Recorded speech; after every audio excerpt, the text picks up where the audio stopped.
Este é um vídeo do 8º ano do Ensino Fundamental, do conteúdo de arte do volume 2. Olá, eu sou Heitor Bonifácio, o seu professor de arte. Você sabe o que é uma ilusão de óptica? Ilusão de óptica é uma distorção no jeito como a gente enxerga. A maioria dos truques de mágica são feitos dessa maneira. É a arte de tentar te enganar através do visual.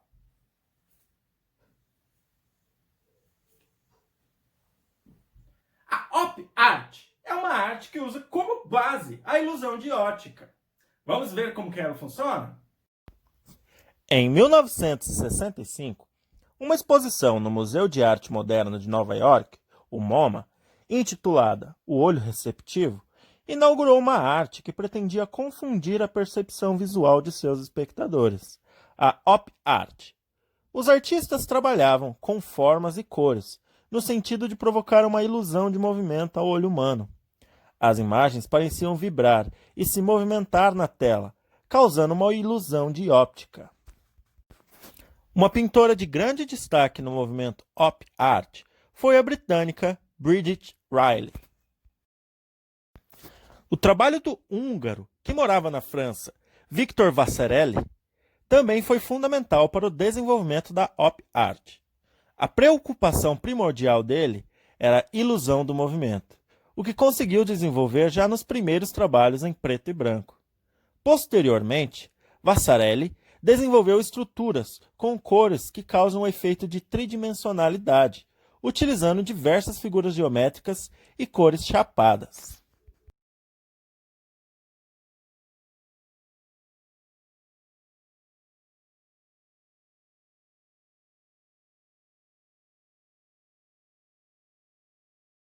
Você sabe o que é arte concreta?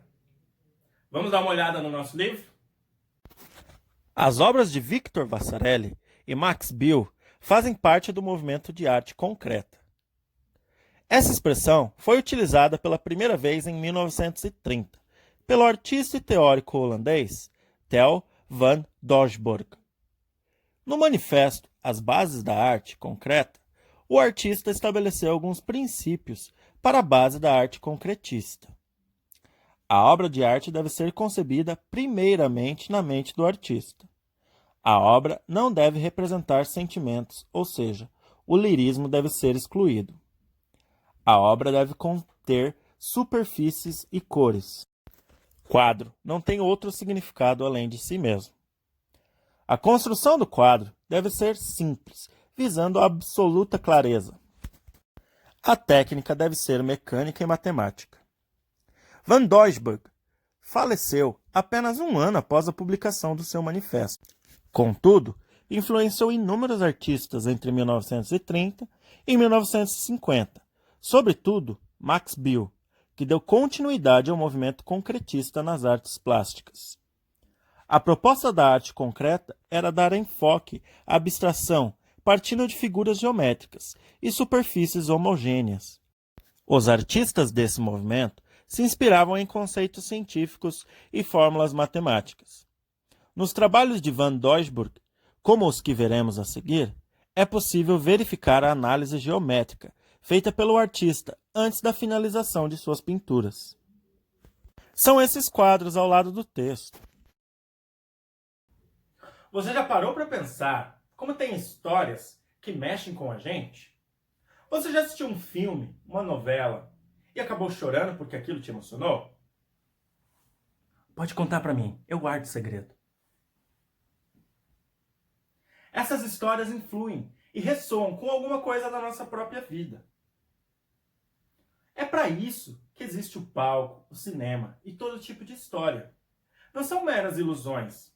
Elas são metáforas, jeitos de dizer coisas da nossa vida ou criticar coisas na nossa sociedade.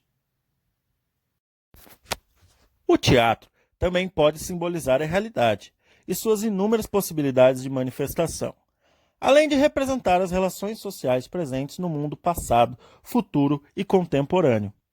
Essa representação pode acontecer por meio da exploração do estado psicológico dos personagens, que demonstram a inquietação provocada por questões de ordem social, pelo conflito diante da tecnologia, pelos impasses cotidianos, etc. Além disso, o teatro pode apresentar inúmeras formas de explorar nossos desejos e nossas ansiedades. O palco é um lugar em que se discutem e se modificam as relações humanas, por meio de uma linguagem que se utiliza de recursos próprios.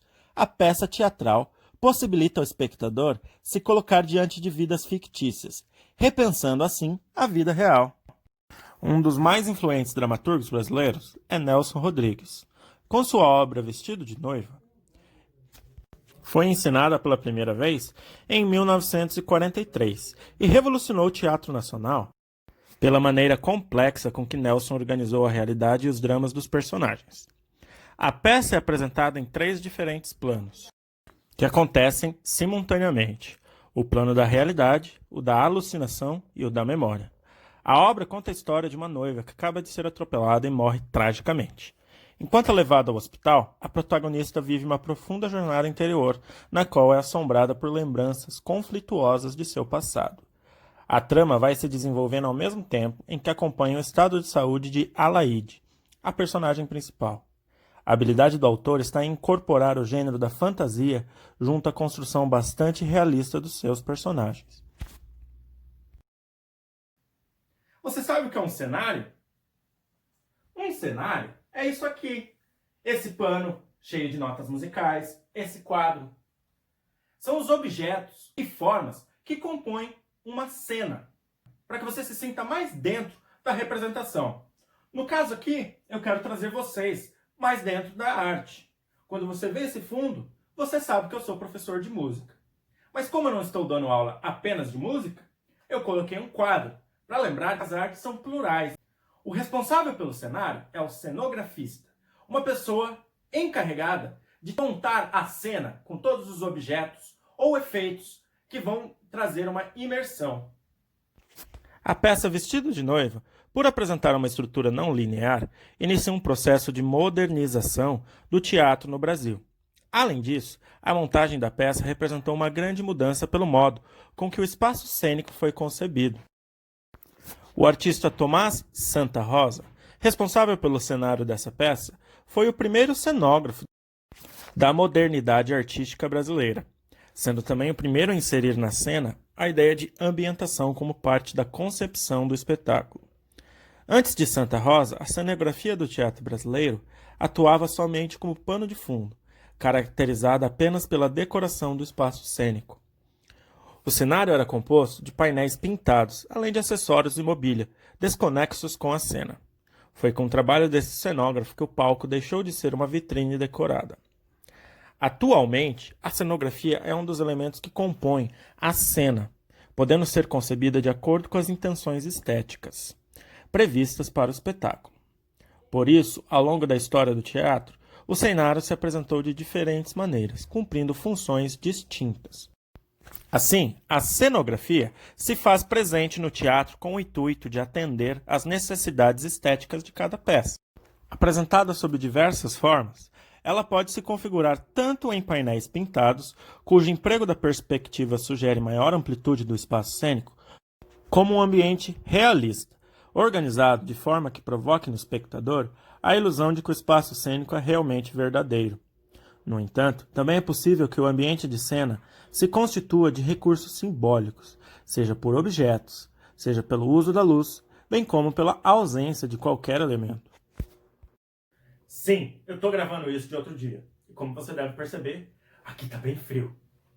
Sua tarefa será a seguinte: você vai escolher ou a pop art ou a arte concreta para realizar um trabalho, usando ou canetinha ou lápis de cor em uma folha de papel.